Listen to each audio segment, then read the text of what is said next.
Good afternoon and good morning to those of you on the West Coast. Thank you for joining us today as we discuss, amid the uncertainty, what's next in ESG initiatives. I'm Janet Spreen and I'm the leader of Baker & Hostetler's Securities and Corporate Governance Practice Team. Today I'm joined by Teresa Goody-Guillen, a partner in both our Securities and Corporate Governance team and our White Collar Investigations and Securities Enforcement Litigation team. Teresa is in our Washington, D.C. office. Rio is an associate in our Securities and Corporate Governance team based in our Seattle office. We also have with us Kevin Edgar, who's counsel in our federal policy team, also based in Washington, D.C. Before we get started, there are a few housekeeping items to bring to your attention. The presentation will last about an hour and is available for CLE credit in California, New York, Pennsylvania, and Texas, and in New Jersey via reciprocity. Credits pending in Ohio, Virginia, and Washington State. For all other states, credit will be applied for as requested. Please note the following if you're applying for CLE credit. There'll be two separate codes that will appear in the slide deck during the program. Please be sure to write these codes down. At the end of the webinar, a questionnaire will appear. Please be sure to answer all the questions. If you have any questions during the presentation, please feel free to click on the Q&A button and type your question.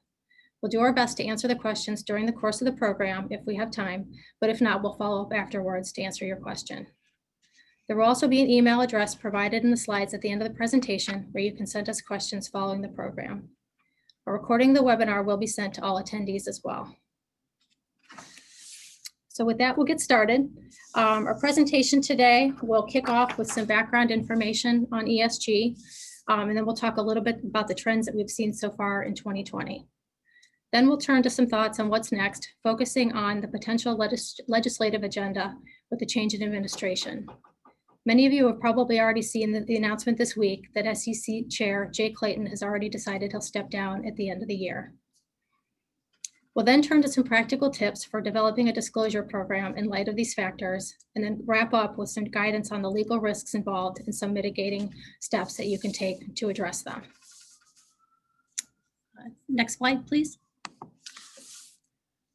ESG is a combination of factors to consider in establishing sustainable, responsible, and ethical investment in business practices. Each of these categories, environmental, social, and governance, can mean different things to different businesses and stakeholders, but there's many items that should be common across all organizations. Next slide, please.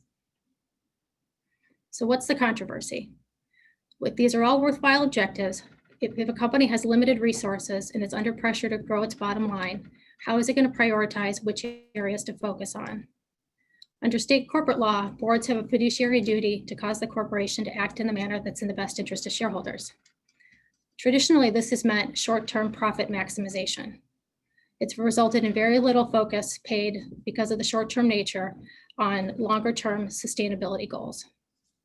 Many investors are now shifting that perspective to use their power to cause environmental and social objectives to become a part of the calculation, ensure better financial returns over the long run. They're demanding disclosure of ESG information that allows them to make more informed investment decisions, but it's also intended to shape behavior. Effectively, this results in regulation by private parties who don't view the mere legal compliance as enough. So the guiding legal principle remains that companies have to act in the best interest of shareholders.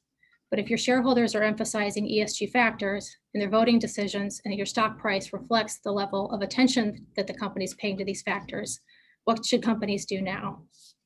Companies obviously need to focus on what's material to their investors, but which investors?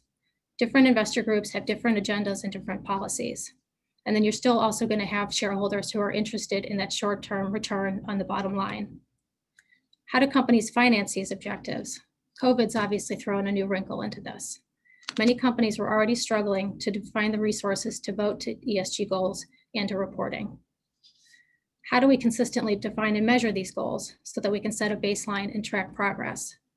For example, we've had several diversity initiatives, but what categories comprise diversity and how do we know who fits into them? Finally, companies have to determine what to disclose and how to disclose it. Next slide, please. Right now, there are few rules regarding ESG disclosure. SEC requirements generally rely on companies to provide disclosure about the factors that are material to their business. Efforts to provide more specific disclosure requirements have not been very successful. Conflict minerals and the pay ratio disclosure are two examples of this. As a result, private parties are rapidly setting their own standards to how to measure ESG factors and how to report them. CSR Hub, for example, reports that it looks to 714 different resources and data sources and standards to pull together the data that it uses to provide its CSR reports. As a result of all this demand for information, all these different standards popping up, not surprisingly, many regulatory and lobbying initiatives are underway. The goal of which is to develop required disclosures and standards so that we have consistent and comparable information available. Next slide, please.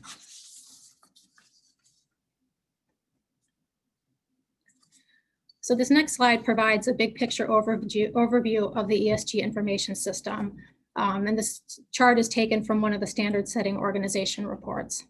You can see on the left-hand side, we have the information producers. And on the right-hand side, we have the information users.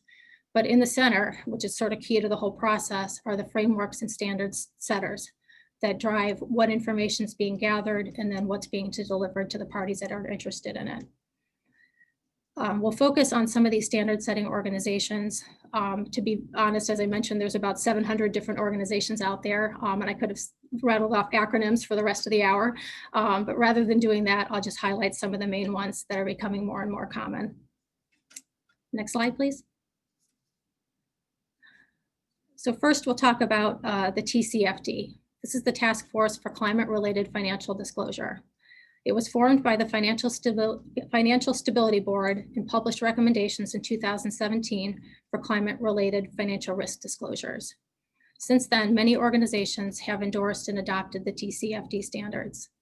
As you can see from the slide, there's an excerpt from the framework, which focuses on some principle-based concepts such as governance, strategy, risk management, and then it moves to metrics and targets, which again are driven by what companies consider to be material. Next slide.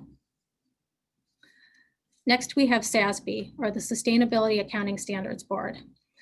This organization was founded with the goal of developing disclosure standards for use in SEC filings so that investors and financial analysts could have comparable information to evaluate. The standards were first published in 2018 and involved significant outreach to the investor and business community to get buy-in and support. Because the SASB standards are very widely known and have a name similar to FASB, which oversees accounting regulation, there's often a lot of confusion as to whether this is in fact government endorsed standards, but this is a private organization that has developed these. In 2020, SASB reported that over 100 companies were using their standards, and both BlackRock and State Street, among others, have endorsed their use. The way the standards work is that they identify the material ESG issues in the 77 industry classifications that they've developed. So this slide, for example, shows you some of the standards that would be applicable to the consumer goods industry. You can go to the SASB website to find these standards. You can search them by industry, or you can even type in a company name and see what standards it suggests that that company use.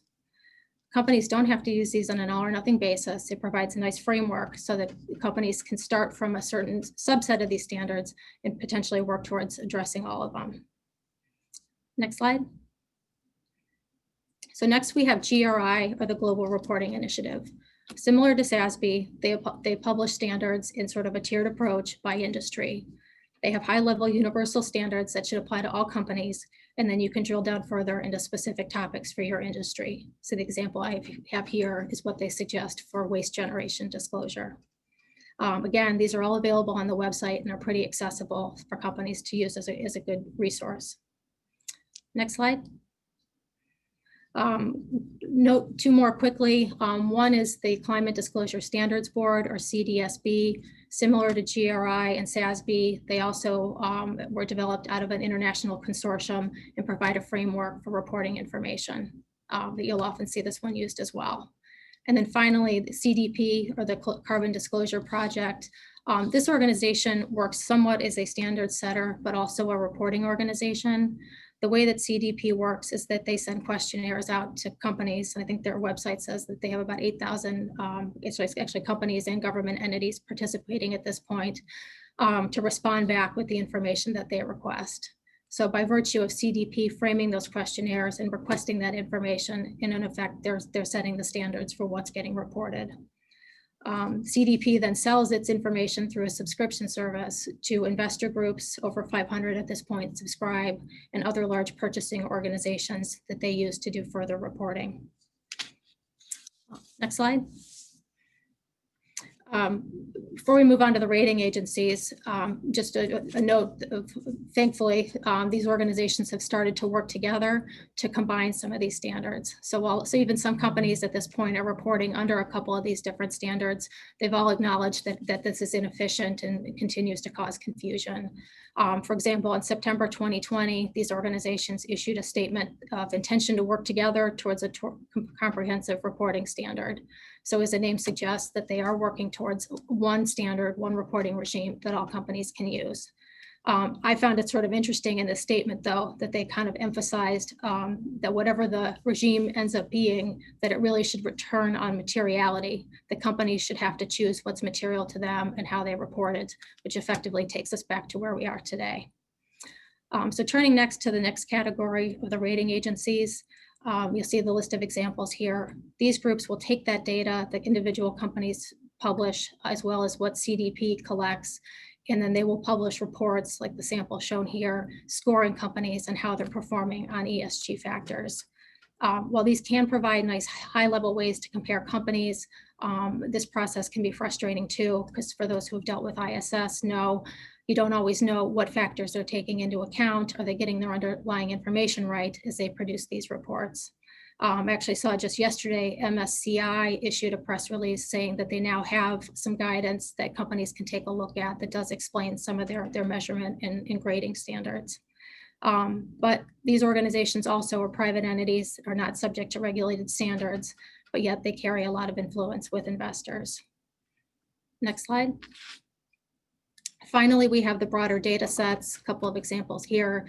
But again, these companies are buying data and combining data from different company sources and producing larger industry reports, or issuing accolades like top 100 lists or A lists to highlight companies that are doing well in ESG areas. So with that background, I'm going to turn it over to Marissa to discuss some of the trends that we're seeing so far. Oh, first I'm going to turn to the CLE code, my apologies. So please make a note of our first code, BH 2020, lowercase a. Thank you, Janet. So now we'd like to talk about some trends. 2020 has been a year full of uncertainty, and many companies are struggling to just stay afloat. And at the same time, ESG factors have been pushed to the forefront by many events, including the pandemic, the anti-racism movement, and wildfires out in the West. We'd like to highlight some trends we've been seeing from investors, companies, and the government. Next, please. So from investors, we're seeing increases in ESG investing, measurement, and shareholder proposals. Morningstar found that assets under management in ESG funds broke the $1 trillion mark in August. A recent survey by Ernst & Young of hundreds of institutional investors worldwide found that nearly all evaluated non-financial performance based on corporate company disclosures. Investors are also paying attention to diversity on boards. Some lawsuits have been filed against companies for touting their commitments to diversity, yet failing to achieve that in practice. And we'll talk more about these later. For shareholder proposals, they remained relatively flat this year. The most popular governance issues continue to include ability for shareholders to act by written consent, requiring an independent chairman of the board, and the right of shareholders to call a special meeting. In the E and S categories, there was a notable increase in the number of proposals that were withdrawn, perhaps showing that companies are more willing to take action. And in addition, the number of environmental and social proposals that received a majority vote increased from 12 in all of 2019 to 20 as of August 2020. The most popular topics included political contributions and campaign disclosure, reporting on climate change, and diversity matters. The SEC also amended the eligibility requirements for shareholders to submit proposals, so we'll see how that affects numbers going forward. Next slide, please. From companies, we're seeing increases in ESG disclosure and the board's oversight, continuing a trend that began before the pandemic. According to a Donnelley Financial Solutions survey of public companies, Nearly 75% said that their boards provided ESG oversight in 2020, and that was up nearly 20% from the year before. According to RBC, 40% of companies discussed diversity and inclusion during their second quarter earnings calls. We're also seeing increases in disclosure in SEC filings as well. Donnelly Financial Solutions compiles a guide to effective proxies that provides overviews of disclosure trends and some good examples for reference. Their reports show that many companies are providing more elaborate disclosures regarding board oversight of sustainability.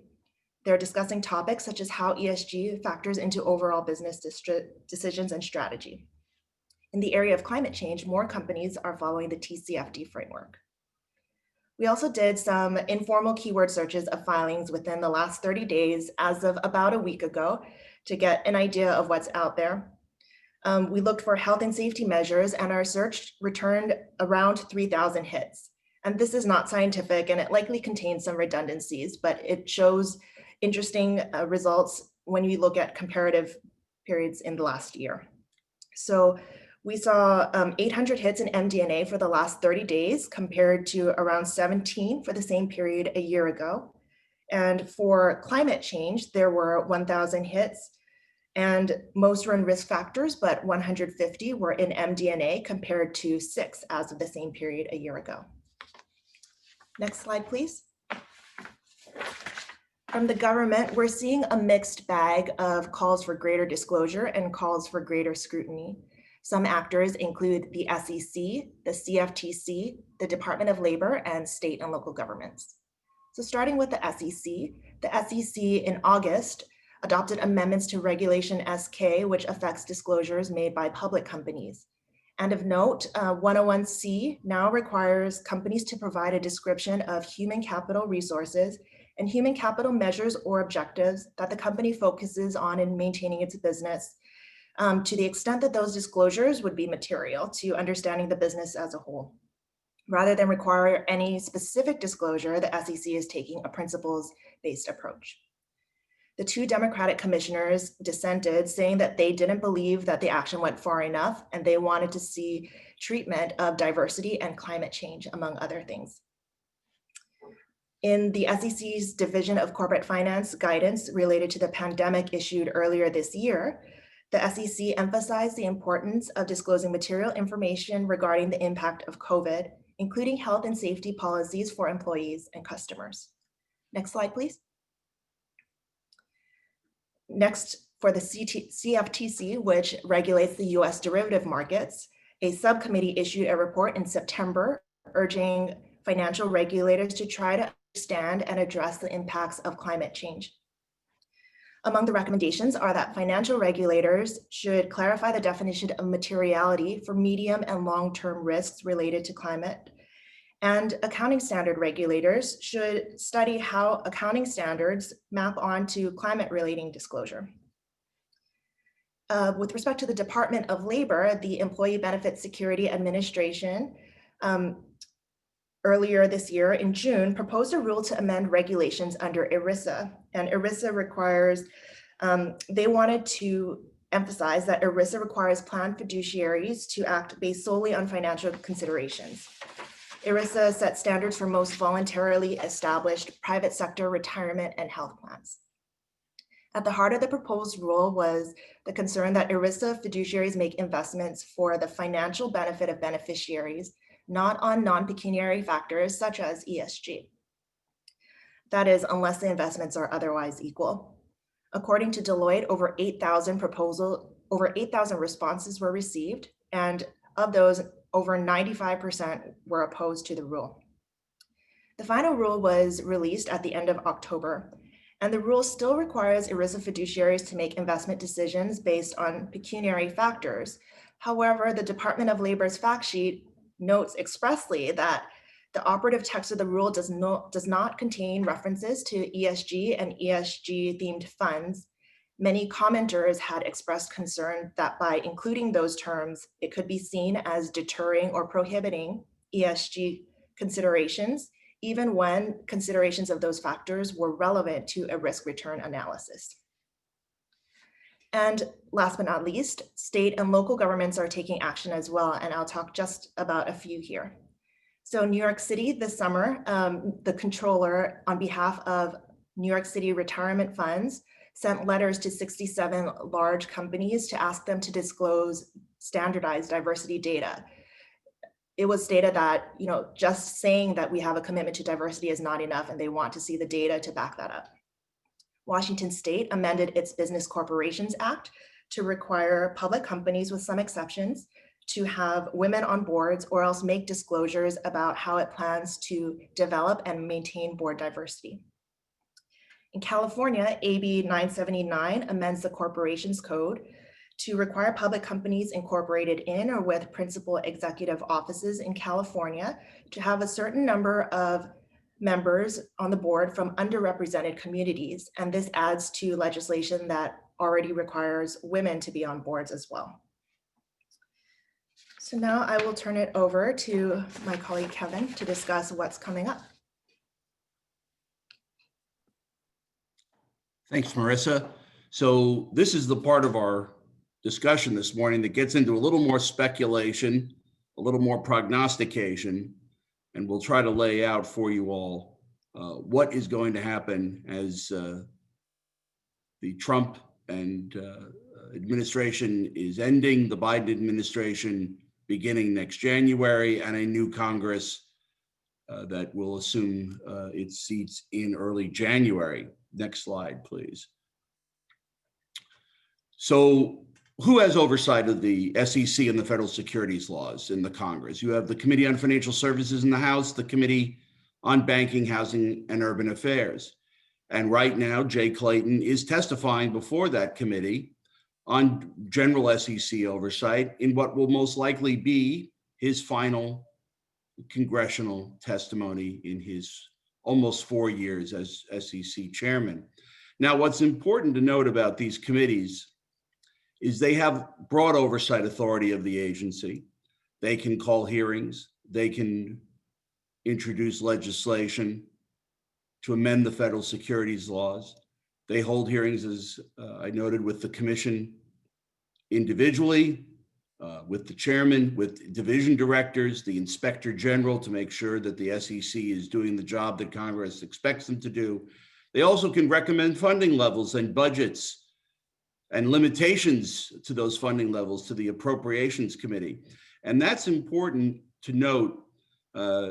In the House passed version of the appropriations bill that would fund the SEC, there were actually 2 limitation amendments. One dealing with the harmonization of the SEC's public and private offerings that Chairman Clayton finished last month, and one on proxy rules.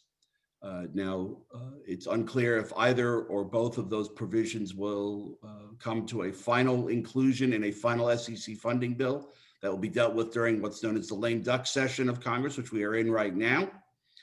So stay tuned for that. Next slide, please. So here is the composition of Congress, and this is important. On the left side, you see the 116th Congress composition. And let's talk about what happens in January with the 117th Congress. Not yet final in the House. There are about 9 House races that remain uncalled. 5 in New York, 2 in California, 1 in New Jersey, 1 in Iowa.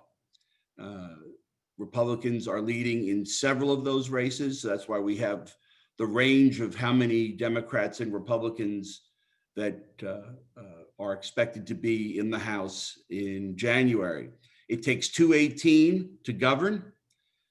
So there will be very narrow margins for the Democrats in the coming year. In the Senate, and if you watch the news, if you go online, all eyes are on Georgia. Georgia will conduct 2 runoffs on January 5th to decide Senate control. Currently, 50 Republicans have been elected or were not up for re-election, 48 Democrats. So in the elections that we had earlier this month, we had 2 Democrats defeated Republicans. One Republican defeated a Democrat, so there's a +1 right now for the Democrats. If both Republicans who are incumbents in Georgia are successful in their runoffs, you will have 52 to 48. Why is all of this important? It is important because the composition of Congress determines who controls the committees, who has the gavel, who are the chairman, who leads the Senate, who leads the House in terms of leadership, which bills come to the floor. That's important because as we talk about all of the many different ESG related bills that Congress has introduced over the past 2 years in the 116th Congress, you will see why congressional control can determine what laws are amended, what disclosures are talked about, which move, which don't. Next slide, please. Yes. So what's pending in Congress? Now, we are getting to the waning days of Congress. Congress will look to wrap up, hopefully, its business before Christmas. They are in session this week. They are in session next week. They'll be out for the Thanksgiving holiday.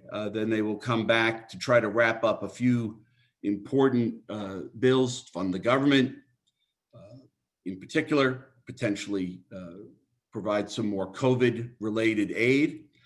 But talking about ESG initiatives, so far this Congress, more than 24 bills have been introduced that would mandate new disclosures for all public companies, all issuers.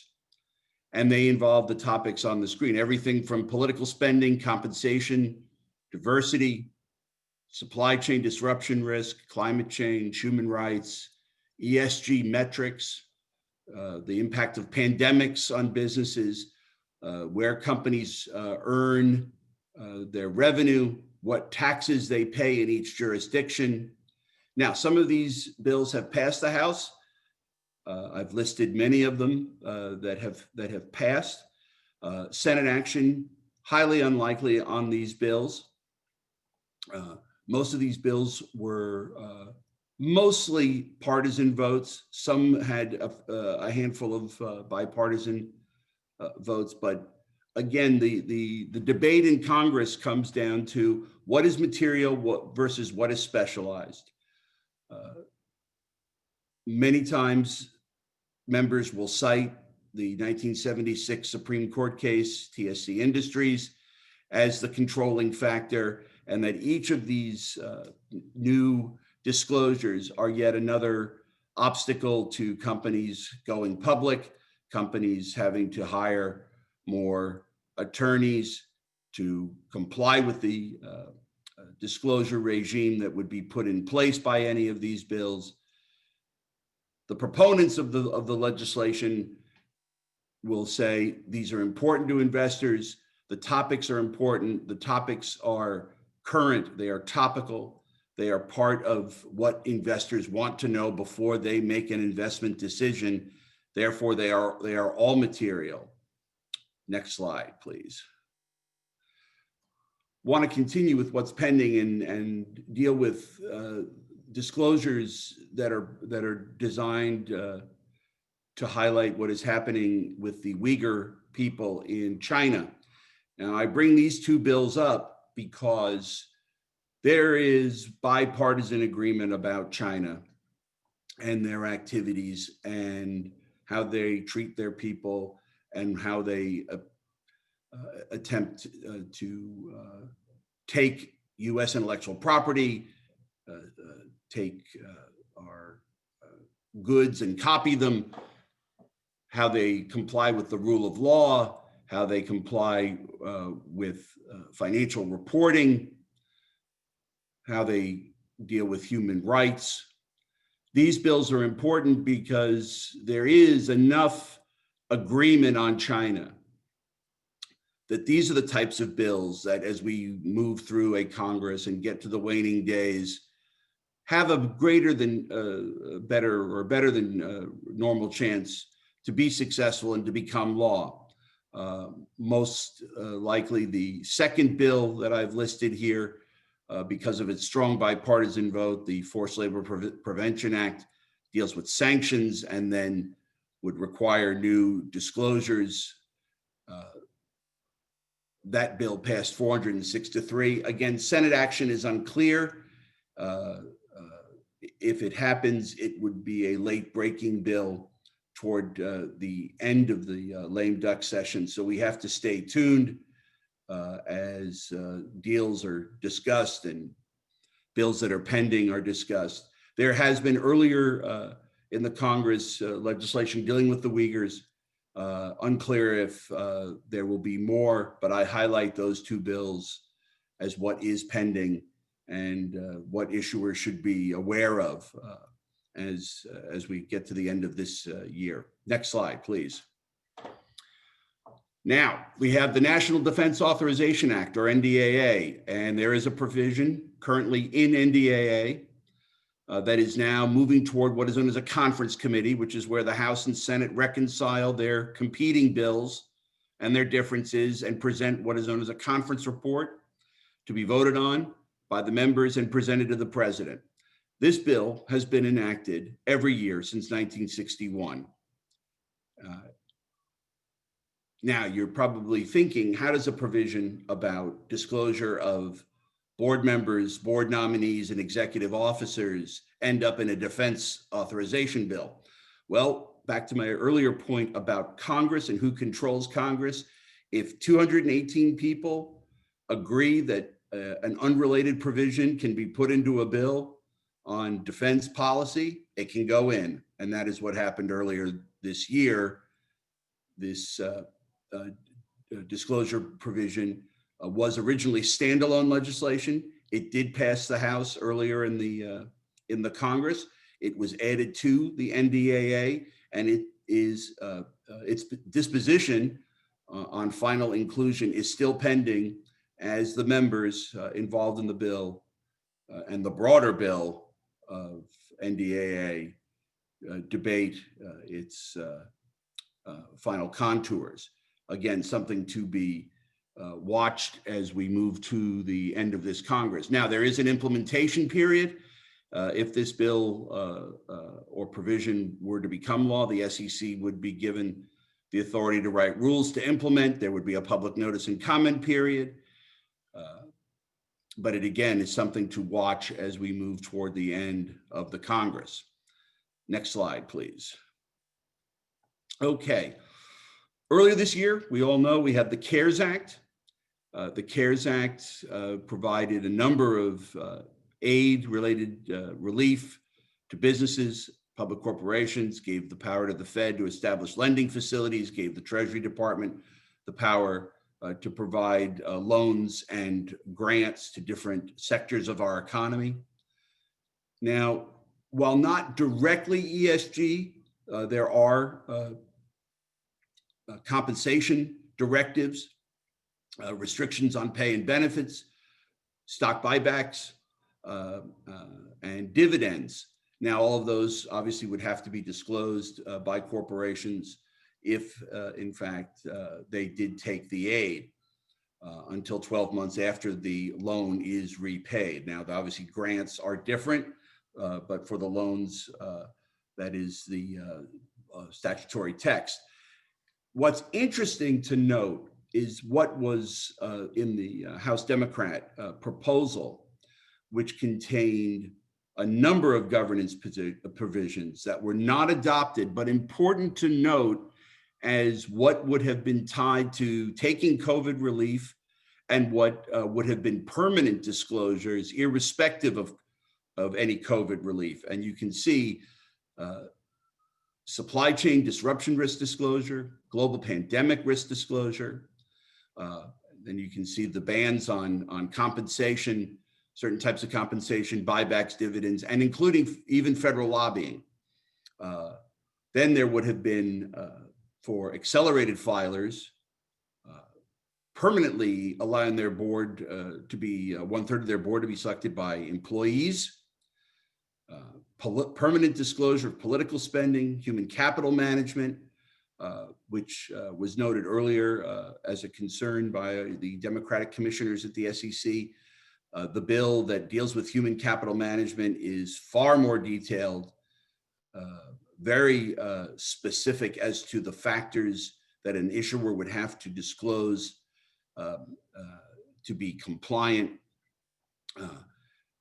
They would also include provisions on financial performance and how COVID aid was being used to support the corporation's employees.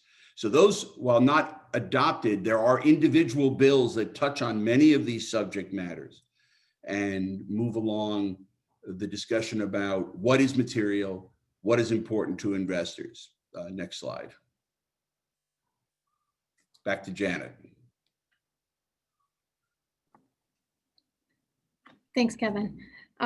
So despite my hope at the beginning that you were going to tell me that things were going to get clearer and easier, it doesn't sound like that's the case. So I'm going to take my turn with the crystal ball and just provide some predictions on where I think things are going to be headed with investors and company disclosures quickly so we can move on to some of the other topics. I think on the investor side that unfortunately, I don't think we're going to see companies getting much of a pass in light of COVID. I know we've had shifts in resources and priorities, but I think if I had to guess what the annual letter from Larry Fink is going to say, who's the CEO of BlackRock, who sends a letter each early, January, February timeframe to their portfolio companies, my guess is it's going to say something along the lines of, "We told you so." I think the events of 2020 have really highlighted the issues and priorities that BlackRock and others have been trying to emphasize. I think another example of that would be the ISS policies that were released last week. While they encouraged companies to disclose reasoning for unusual compensation decisions that were made during 2020, they also emphasized that they're probably not going to let companies off the hook if compensation was structured that falls outside of their preferred model. I think we'll also see a ramp up in voting decisions that reflect ESG policies. For the most part, this has been happening with very big players in the carbon intensive industries, but I think funds are going to continue to creep towards applying these same set of teeth to a broader range of companies who, if they've come out and said, we want to see these ESG factors and we want to see this reporting, I think we'll start to see their voting decisions follow through on that a bit more.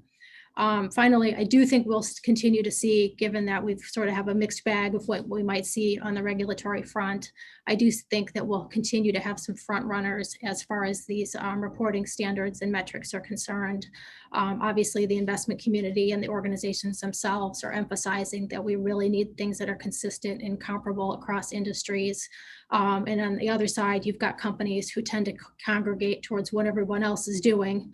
One of the beauties of SEC reporting work is you can look and see what else is out there. So I think that will push people towards standards like SASB, TCFD, and others. On the disclosure side, as my colleagues have mentioned, we do have the new SEC requirement to disclose the material human capital resources, measures, and objectives that the company finds to be material to the business. I think because the rules backed away from being specific about what that means, that we probably will see some initial disclosures that are on the general side.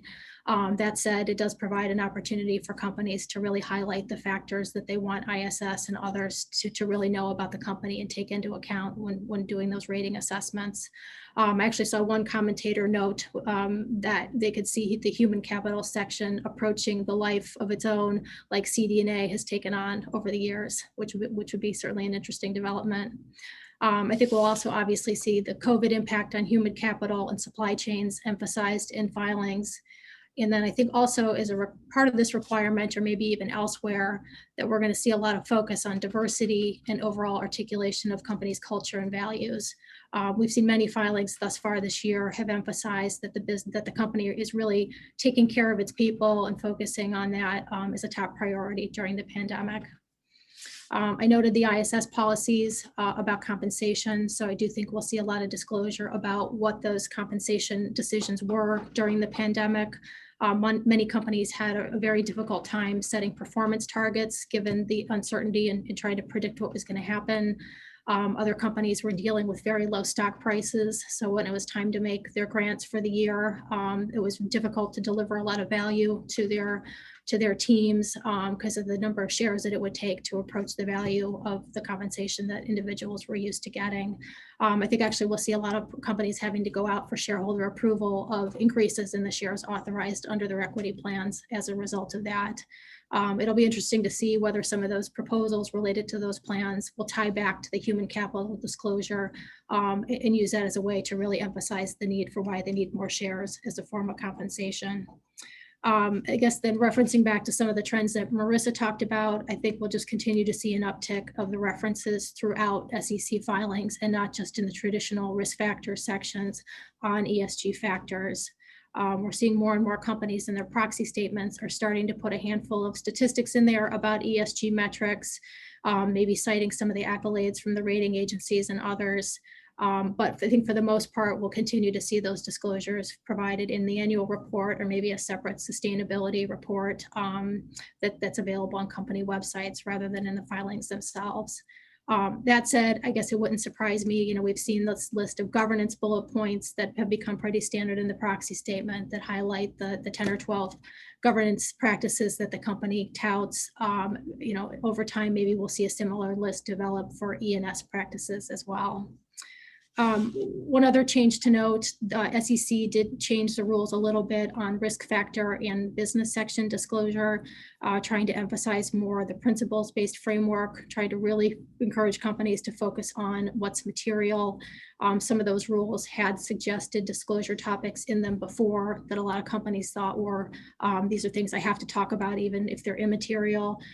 So again, trying to back away from that further might provide some opportunity for companies to revamp that disclosure, get away from some of that boilerplate, and take that as an opportunity to build in some more discussion of their ESG factors as well. So with those predictions, we'll see. I'll turn it over to Marissa to introduce some practical tips for how to approach disclosure going forward. Thank you, Janet.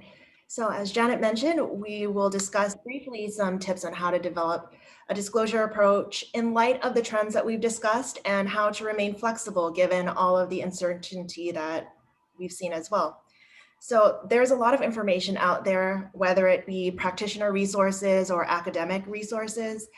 Today, we'd like to focus a little bit on key themes and approaches for smaller companies and companies that aren't in heavily regulated industries where the ESG topics would be more obvious. Next slide, please. Okay, so our first tip is to understand your purpose. With all these frameworks and requests for information out there, it's impossible to make everybody happy. So as a starting point, it makes sense to take a step back, understand what's important to the business itself, to your stakeholders, and then focus on what ESG issues flow from there. This is a concept, this business purpose concept is something that's been raised by the National Association of Corporate Directors, or NACD. We've really been emphasizing it over the past couple of years. And I'll give Larry Fink of BlackRock yet another minute of our presentation. But in his annual letter to portfolio companies last year, he said, "Purpose is not the sole pursuit of profits, but the animating force for achieving them. Profits are in no way inconsistent with purpose. In fact, profits and purpose are inextricably linked."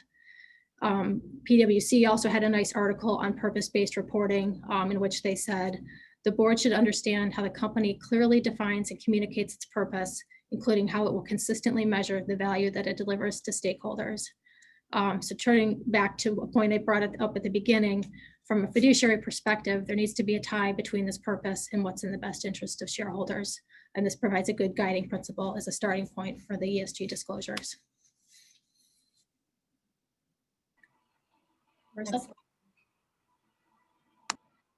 Thank you. The second tip is to focus on governance. Start with the strategic direction and tone coming from the top. The board should reflect the purpose and the culture that is articulated and set expectations for management. The board should also understand the company's capacity to meet and address its goals and measurement and reporting burdens.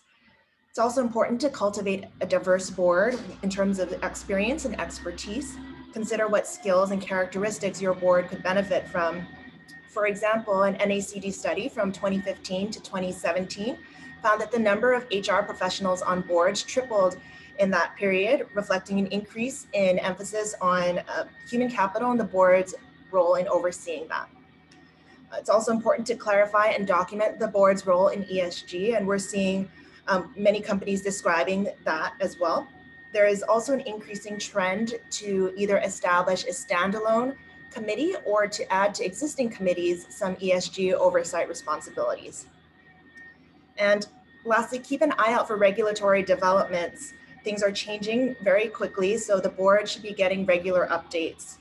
We'll cover at the end some additional reasons why ESG needs legal oversight. Next slide.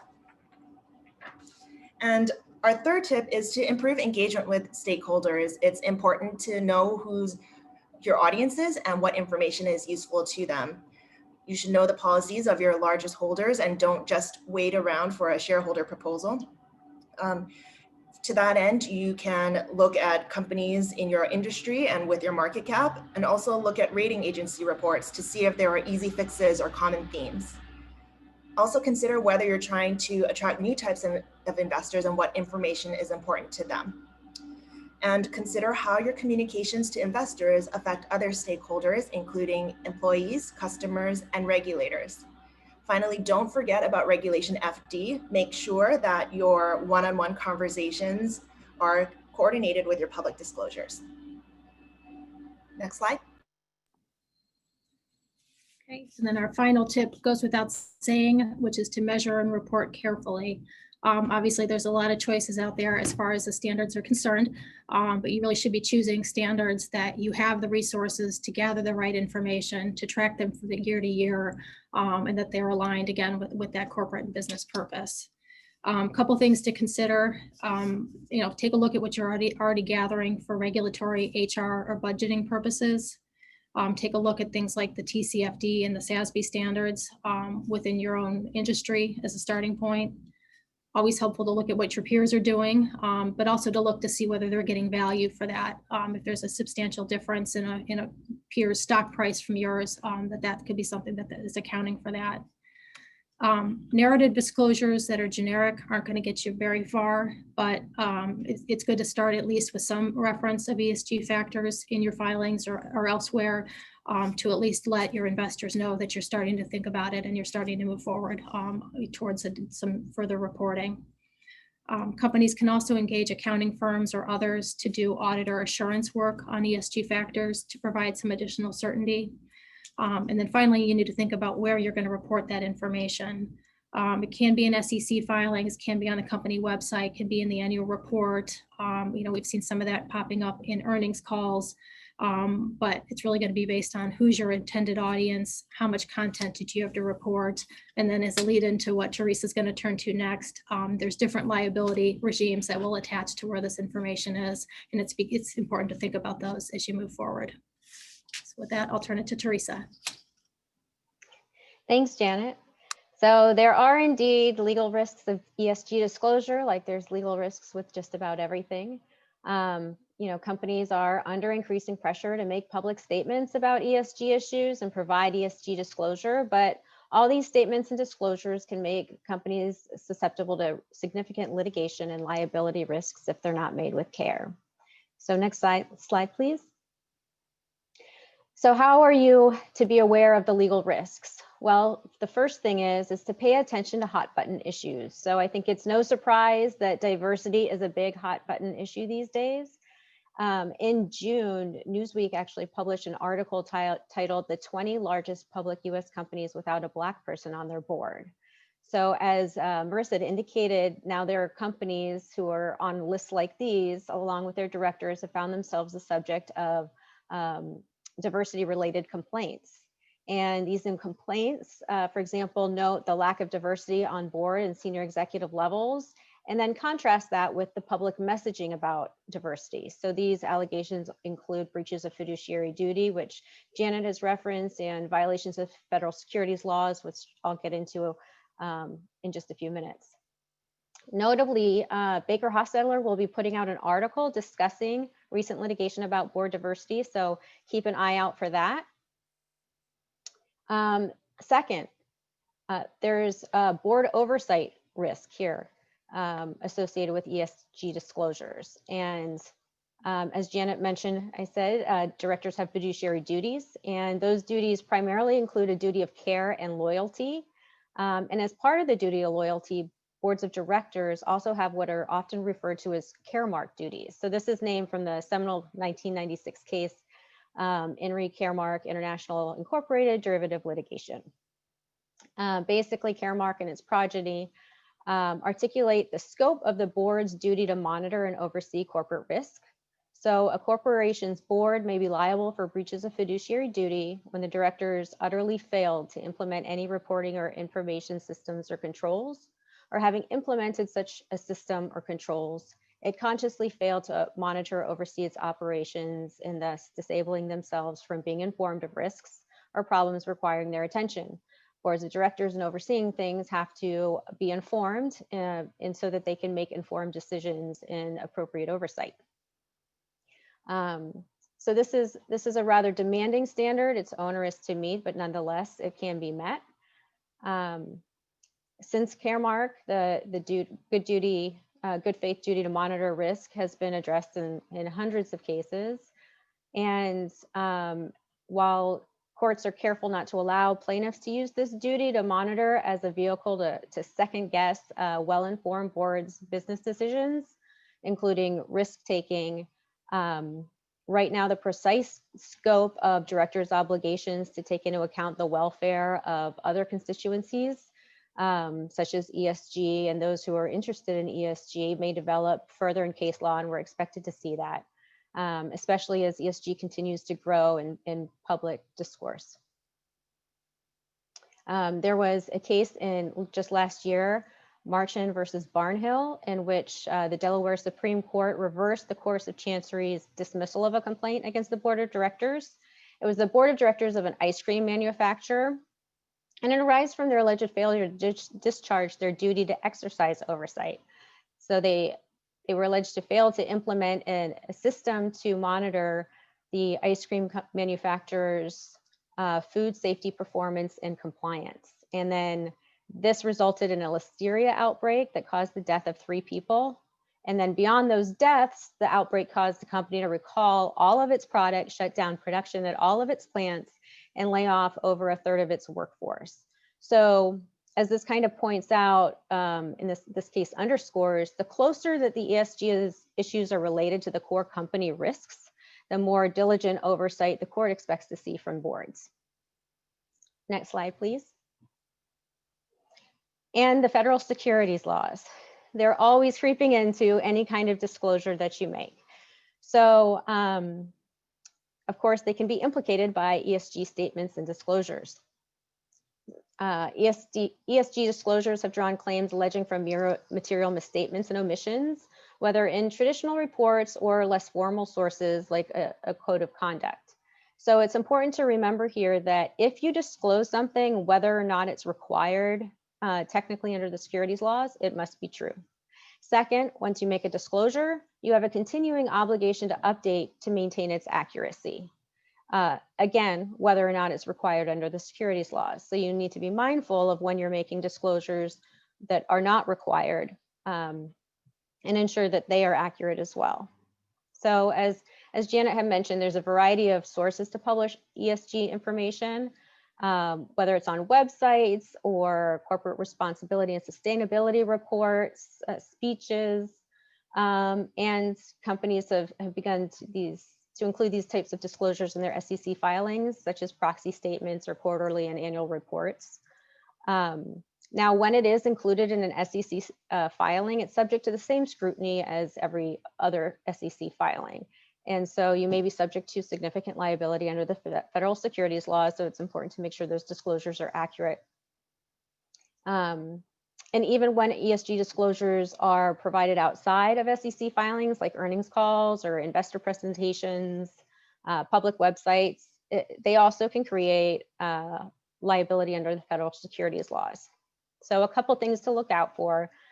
Statements and security filings, including the hyperlinked materials, and other statements to investors can be actionable for material misrepresentations. Under the Securities Act of 1933, sections 11 and 12A, that act makes companies strictly liability for material misstatements made in connection with the securities offerings, such as statements and registration statements and prospectus. And then Section 10B, which I'm sure a lot of people are familiar with, of the Securities and Exchange Act of 1934, or perhaps because I'm a securities lawyer, I just think everybody knows Section 10B of the 34 Act. But in the underlying SEC or the associated SEC Rule 10b-5, the anti-fraud provisions, those apply more broadly and create liability for fraudulent statements that are made to investors, whether or not they are in SEC filings. Another section to be aware of is 20A of the 1934 Act, where CEOs and CFOs of public companies who have to certify their quarterly and annual reports filed with the SEC, they could have control person liability. Most of the federal securities class actions we're seeing from public ESG disclosures have been brought under 10B and 20A of the Exchange Act, the 1934 Act. And these oftentimes come after some sort of an accident, or there's this or ESG problem and it causes significant drop in the company's stock. And generally, these decisions have turned on whether the ESG disclosures at issue were sufficiently concrete and measurable to be able to form a misrepresentation claim. So the misleading and material, what's false or misleading and material to a reasonable investor is the requirement under 10B. And Kevin had mentioned that about whether it significantly alters the total mix of information made available with the TSC, also Basic versus Levinson. And several courts have rejected securities litigation challenges to ESG disclosures based on the fact that they were sufficiently vague that they couldn't be shown to be objectively false or misleading, or were so clearly aspirational that a reasonable investor wouldn't rely on it. Yum Brands is an example of that, where the stock price had dropped after publicly that the chicken supplied to its KFC China subsidiary tested positive for drug and antibiotic residues. And the company allegedly received test results between 2010 and 11, but didn't make anything public. So the shareholders brought an action against the company and 3 of the officers alleging disclosure violations. And the court distinguished between investor deception and corporate mismanagement. The lower court had focused on vague and subjective assertions that hold no obvious or objective meaning to a reasonable investor, and as well as statements that are inherently aspirational. In Reveal securities litigation, also a case that was brought under 10B, and also 20A, a dam operated by a joint venture between Vail and BHP built an affiliate in Brazil collapsed and released toxic mining waste. Plaintiffs sued Vail and certain officers relating to various statements, including its commitment to environmental health and safety and risk mitigation plans, policies, and procedures. Something significant here that the court distinguished between are, again, the aspirational generalizations, which are permissible, as opposed to statements that are actionable, like representations of present or historical facts. Next slide, please. Investment funds also have to be aware of the increased scrutiny over ESG investment strategies. So as mentioned by my colleagues, this has been a very interesting area of interest for the SEC. OC has sent out document requests to managers of ESG-focused funds in recent years.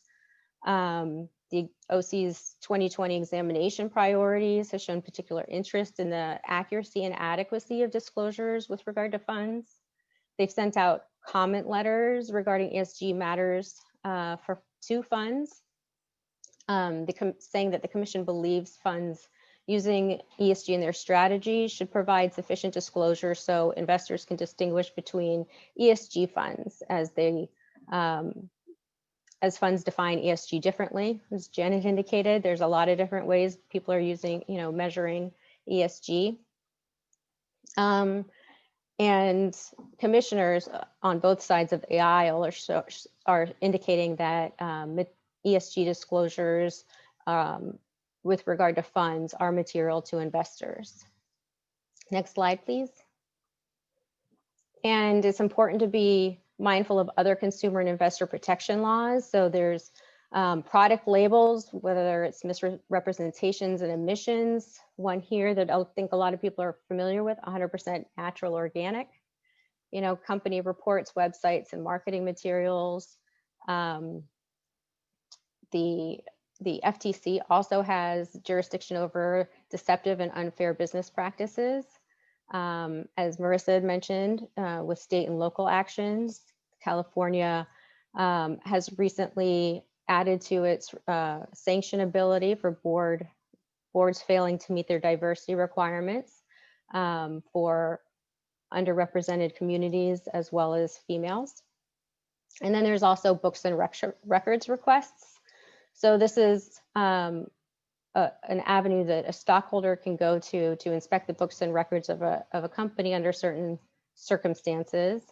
And in one court, well, several courts, but one specifically in a case against Hershey, the court found that the plaintiffs had adequately pleaded to sustain a motion to dismiss, that Hershey's board of directors was aware of at least some instances of child labor used in its supply chain, and pointed to public statements Hershey made that it would certify that its chocolate products were free from cocoa tainted with child labor and human trafficking violations of 2020. And this in turn triggered a duty to inform the relative authorities under illegal labor and human trafficking laws in Ghana and the Ivory Coast. And I see that we're just out of time here. So as we go to the takeaways and the mitigation, this really builds on what Marissa and Janet had said. So I really only have a few things to add here. One, you want to make sure that there's an owner of ESG disclosures. You need to have accountability in the company about who bears ultimate responsibility. You need to develop some measuring metrics. You need to have those developed internally and know what success and failure looks like and measurable before you start disclosing it externally. With board leadership, there needs to be a clear management responsibility, regular management reporting, identifying what is the critical risk areas and pay particular attention to those. ESG can be part of your enterprise risk management program depending on your critical risk areas. Make sure you have controls and procedures for ESG disclosures, procedures for escalating ESG before you make public statements. The fourth is fact checking. You need to be able to back up data, consider using third parties. Regular updates to avoid misleading statements over time. Remember that duty to update. Carefully draft. Use the disclaimers for forward-looking statements, both in SEC filings and other reports, and make sure that it's understandable and not misleading. Remember those aspirations and estimates as opposed to historical and factual assertions. Next slide, please. Coordinate disclosure efforts. So you need consistency across all of your disclosures and disclaimers, whether they're in the same document or another document, and consider having a review committee, as Marissa had said. Also look at insurance. So companies should consider whether director and officer or other insurance coverage can protect them and the companies as well as their director and officer's employees. And finally, if you learn that there's been an error, be proactive and not reactive.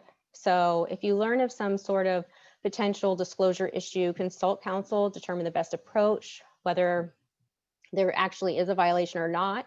You need to correct the information. You might need to self-report. So be proactive and responsive.